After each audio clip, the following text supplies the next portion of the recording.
Hi, everyone. I'm Jim Burns. I'm the CEO of Locana Bio, and I'm very pleased to be here to talk to you about what our emerging mission is at Locana Bio, which is to change the life of patients that have devastating genetic diseases by correcting the disease-causing message at the messenger RNA level that is actually causing their disease. And we're doing this in a very unique way. And you're probably starting to hear about this more and more in the scientific literature, but we believe that RNA binding proteins are emerging as the next wave of genetic medicines. And if you look at the bottom left here, there's a publication that came out fairly recently, just last month, from Jean Yao's lab at UCSD, which actually shows some really interesting functional mapping of RNA binding proteins. And there's over 2,000 of these in our cells. And we're starting to understand how we might potentially be able to use this understanding to target disease. And we have already been doing this, and it's illustrated by the other two publications that are here. And by the way, send me a note and I'll be happy to send you any of these publications. And what we've been able to show, and this comes from Jean's work, early work, is that you can take CRISPR-Cas9 and change it, mutate it, so that it can actually target messenger RNA, and in our case, destroy it. And we've been able to show, and this was just published this week on the right in Nature Biomedical Engineering, we've been able to show in vivo that this can destroy toxic RNAs and reverse the phenotype in disease models. So I'm going to show you some of that data, and we're really excited about it. So what makes us unique is that we are leveraging these RNA binding proteins approach. We're directly targeting RNA with these RNA binding proteins. What we have found is that this is a very potent and selective way of targeting RNA. We can design these to be allele specific, and ultimately we're reducing off-target effects. There's no effect on DNA modification at all. And because we're administering these systems with gene therapy, we have a durable effect. But what's really exciting, in addition to all that, is this is a multidimensional approach for modifying disease-causing RNA. And we can destroy RNA with our systems, and they're very modular, so we can adapt them in a fairly straightforward way to do other things as well. We can modify splicing. We can enhance translation for haploinsufficiencies. We can do point mutations for RNA editing. And because our systems, some of our systems are quite small, in the same AAV vector, we can destroy a mutant allele and replace it with a normal allele. So we find that we think this is really exciting, and any one of these dimensions has a set of diseases by which we can ultimately, hopefully address and have a therapy for patients in the future.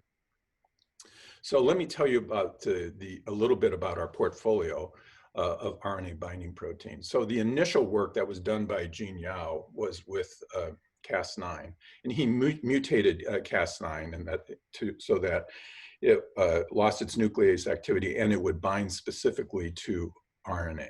And this is called rCas9. And I'm going to show you some data in reduction of practice with the rCas9 system.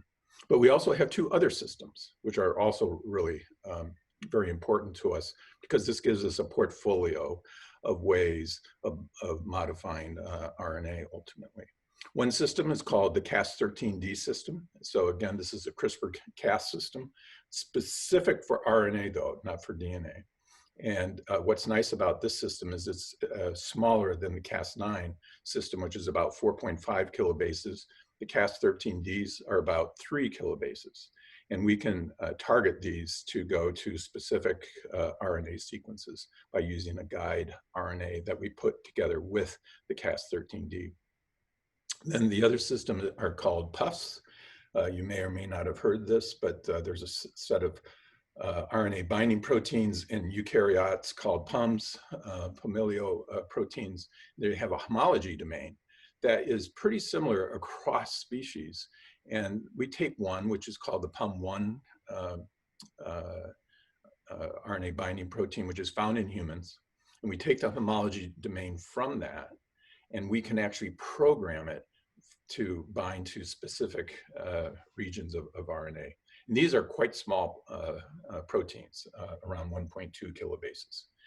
We marry these proteins potentially with different effector domains to either have nuclease activity, so we can destroy RNA, or we can enhance translation, or we can affect splicing modification, as I said before, and we can also edit RNA. So it's a very powerful system. So you can imagine that this is suitable for a number of different types of diseases, but of course we're a small startup, and we have, as just a little bit of background, 35 employees at this point. And we are building out our research organization. What's next is going to be building out our development organization to deliver on some of the programs that you see here. And we've been very thoughtful on what our initial programs that we're addressing. And you can see that there's a theme for the neuromuscular and the neurodegeneration diseases that we're addressing. First of all, they're all devastating diseases. There are no therapeutic alternatives at this point, recognizing that there are many in development. But what the theme is that our systems are particularly, at least at this point, are particularly well suited for repeat expansion diseases, such as CUG, repeat expansion diseases, in myotonic dystrophy, and then you can see what's listed here for neurodegeneration as well. So we also have a program in retinal disease. I'm not going to talk about it today. I'd love to talk about it, but we'll save that for another time. But our systems can destroy these repeat expansions. And there's a tremendous optionality and versatility to the disease, to choosing these diseases, because, for example, for Huntington's and spinocerebellar ataxia 1, we just need a system for CAG repeat, and we can apply that to any disease that has a CAG repeat in its gene, and that includes Huntington's disease as well as spinocerebellar ataxia. So one system gets you potentially multiple diseases that you can address. So let me tell you a little bit about myotonic dystrophy and our initial reduction of practice here, which was just published in that publication I mentioned in Nature of Biomedical Engineering. So this is a multisystemic neuromuscular disease, as I'm sure you're very well aware. It's caused by a mutation in the myotonic dystrophy protein kinase gene. In the 3' UTR part of the gene, you get a very large expansion of CTG, a triplet expansion, which gets transcribed into CUG repeats in the messenger RNA. These are toxic, and they sequester critical splicing proteins such as muscleblind, which has many downstream effects, including an effect on the chloride channel, which ultimately leads to myotonia as well as other phenotypic changes for the patient. It's a fairly large rare disease. What we have that we think is unique is that our system targets the CUG repeats in the messenger RNA, so it does not hit the normal allele. So we feel that that's potentially an advantage.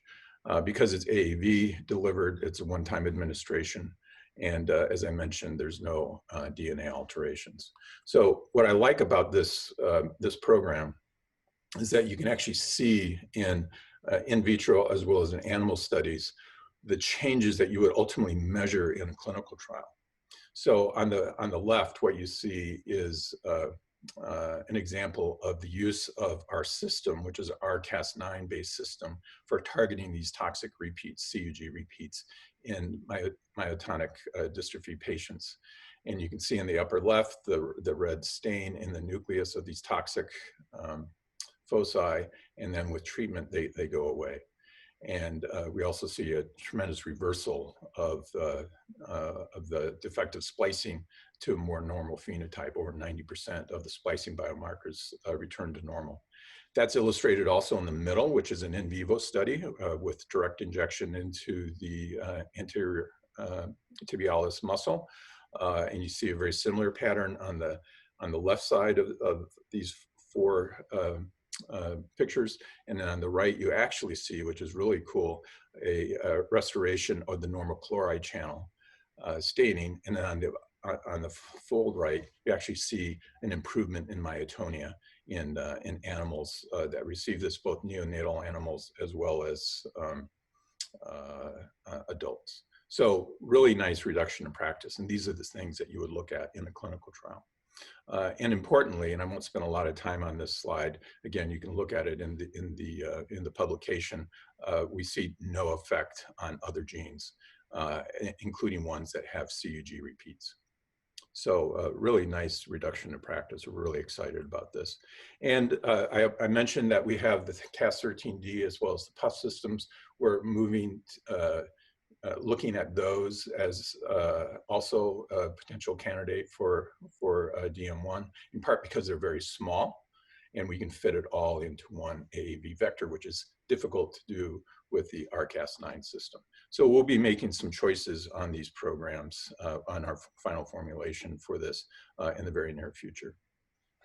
The other repeat expansion disease that we're working on, I mean, there's two others, but this is the other one that I'll talk about today, is for CAG repeats.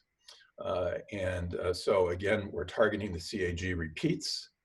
And if we're not the gene itself, and if we're successful in developing a system for this, you can apply it for other CAG repeat diseases, many of them. There's over 20, I believe. And the two that we're most interested in is in Huntington's disease and what I already told you about, spinocerebellar ataxia type 1 or SCAB1. So again, we're targeting the repeats, not the gene. So we leave the normal allele intact. So we think that's really a big advantage for us. And our initial systems that we're looking at are looking really good. And this in vitro cell-based assay, and we're now going into animal studies to basically do a bake-off and determine which would be our final formulation that we bring forward for Huntington's disease and potentially SCA1. So we're going to have a very busy time at the beginning of next year. We potentially are going to have multiple candidates that we'll be selecting for moving into IND-enabling studies. And this includes for myotonic dystrophy, for the CAG repeat diseases. And again, because of the efficiency of our system and our approach, one system can be applied to multiple diseases for CAG repeats, and our intention is to move forward potentially with Huntington's as well as SCA1 and potentially others down the road. I didn't spend any time about two other programs, one of which is a repeat expansion disease for familial ALS, and this is the hexanucleotide repeat expansion for the C9orf72 gene. This is really a really interesting program because you need to hit the sense as well as the antisense transcript for this disease. And we can do that through multiplexing with a single AAV payload. So we're really excited about that as well. And then we also have a really exciting program in retinal disease for autosomal dominant retinitis pigmentosa. So those are the programs that we'll be bringing forward next year. And at the same time, we're going to be expanding our platform into some of the other parts of that wheel, those other dimensions, translational enhancement, splicing modification, and finally, RNA editing. So hopefully next year I can come back and tell you more about these programs at that time. So thank you for your attention, and I'll be happy to take any of your questions online or however you want to ultimately express the questions or feedback that you might have. Thank you.